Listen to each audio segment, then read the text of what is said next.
సరే, మంచి పని, ఆ పని చేయండి.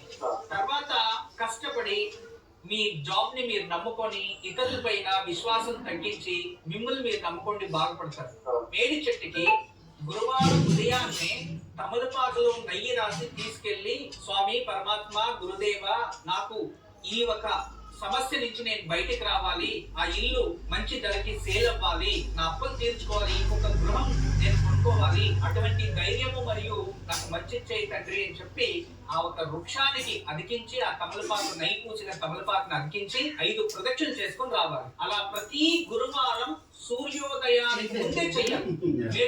ఇలా ఒక 16 మాసాలు చేస్తే అంత లోపలే ఆ ఇల్లు సేల్ అవుతుంది.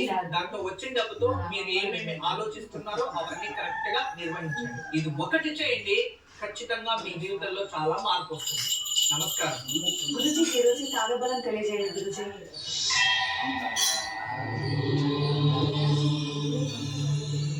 ఇక ఈ రోజు తారాబలం అశ్విని మక మూల నక్షత్రం వారికి ఈ రోజు సాధక తార, భరణి పుబ్బ పూర్వాషాఢ నక్షత్రం వారికి ప్రత్యక్ తార, కృతిక ఉత్తరాషాఢ నక్షత్రం వారికి క్షేమ తార ఈ రోజు.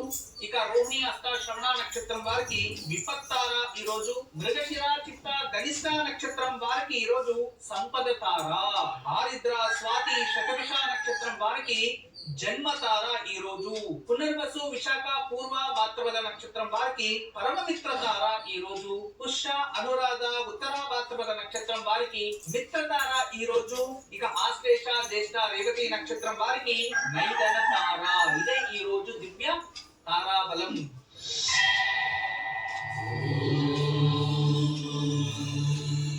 మన సంప్రదాయాల్లో ఎన్నో పూజలు ఆచరిస్తూ ఉంటాము, ఎన్నో సంప్రదాయాల్ని చూస్తూ ఉంటాం.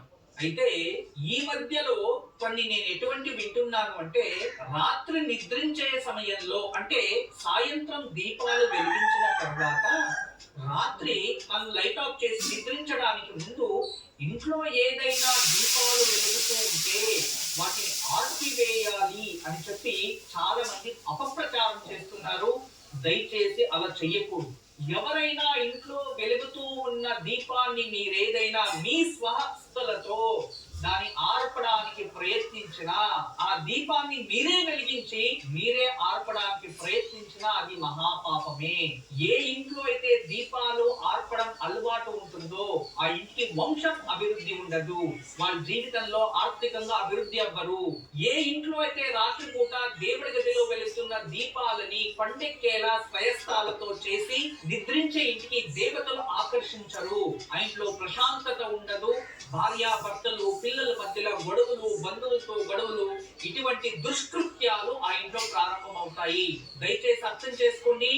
ఏ ఇంట్లో ఏ దేవుడి గదిలో దీపాలు సర్వదా విరాజమానంగా వెలుగుతూ ఉంటాయో ఆ ఇంటికి జీవితంలో ఎప్పటికీ దారిద్రం రాదు, కానీ వాళ్ళ కష్టాలకి మాత్రం పూర్వాధిక కర్మఫలమే కారణమై ఉంటుంది.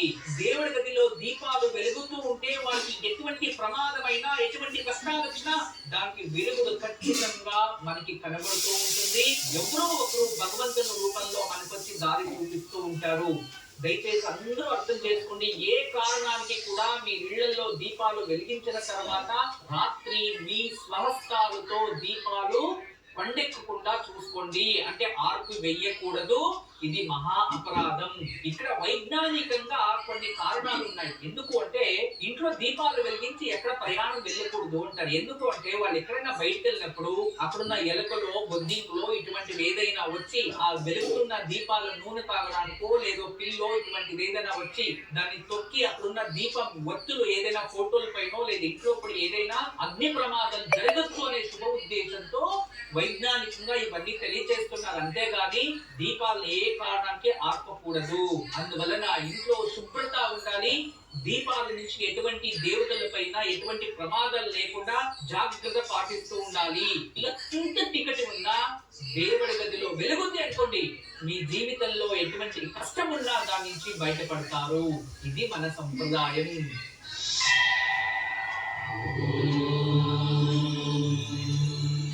వాస్తు పరిష్కారం. ఆగ్నేయంలో ఏదైనా వాష్ బేసిన్స్ కానీ హ్యాండ్ వాష్ కానీ ఇలాంటివి పెట్టకూడదు. అలా చేయడం వల్ల ఆ ఇంట్లో అనారోగ్యం వస్తుంది. ముందుగా స్త్రీలకు వస్తుంది, తర్వాత నిదానంగా పురుషులకు వస్తుంది అని అర్థం. ఏ ఇంట్లో అయితే అగ్నిమూల అని ఏదైతే మనం అంటామో ఆ చుట్టూ ప్రాంతంలో ఎటువంటి వాస్తు దోషం ఉన్నా ఇంట్లో అనారోగ్య సమస్యలు అధికంగా ఉంటాయి.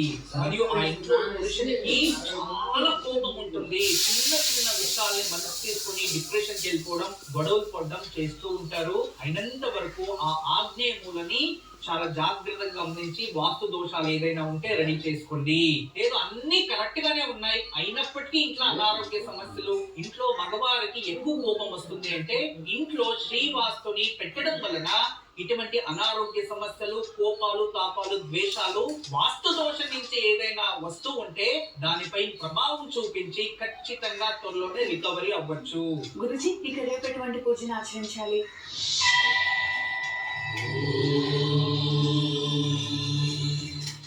బుధవారం విశాఖ నక్షత్రం. రేపు దుర్గాదేవి ముందు 2 నెయ్యి దీపాలు వెలిగించి అమ్మవారికి ఎర్రటి పుష్పాలతో అర్చించి దుర్గా కవచాన్ని కానీ ఏదో దేవి ఖడ్గమాలని పారాయణ చేసుకోండి. ఇలా చేయడం వల్ల శత్రు బాధ తగ్గుతుంది. మన చుట్టుపక్కల ఏదైనా నెగిటివ్ ఎనర్జీ ఉంటే దానికి రక్షింపబడుతుంది. మరిన్ని విశేషాలు తెలియజేసేందుకు కార్యక్రమంలో మరో విరామం తీసుకుందాం. చక్కగా తీసుకొని దానిపై నైవత్తులు పెట్టి ఇంట్లోనే లక్ష్మీనారాయణ ముందు దీపం వెలిగించాలి. అలా వెలిగించి మీకు అనుకూలమైతే లక్ష్మీనారాయణకి పూజ అయిన తర్వాత లక్ష్మీనారాయణ హృదయ స్తోత్రం చదువుకోండి. అనుకూలం లేని వారు ఓం లక్ష్మీనారాయణాయ నమః అనే నామాన్ని జపిస్తూ లక్ష్మీనారాయణకి విశేషంగా ఈ రోజు పూజించడం వలన భార్యాభర్తల మధ్య సఖ్యత వస్తుంది. అంతేకాదు వివాహం విళంబం అవుతూ ఉంటే త్వరలోనే వివాహ యోగం ఏర్పడుతుంది. వివాహం ఆలస్యం అవుతున్న వారు, సఖ్యత కరువైన భార్యాభర్తలు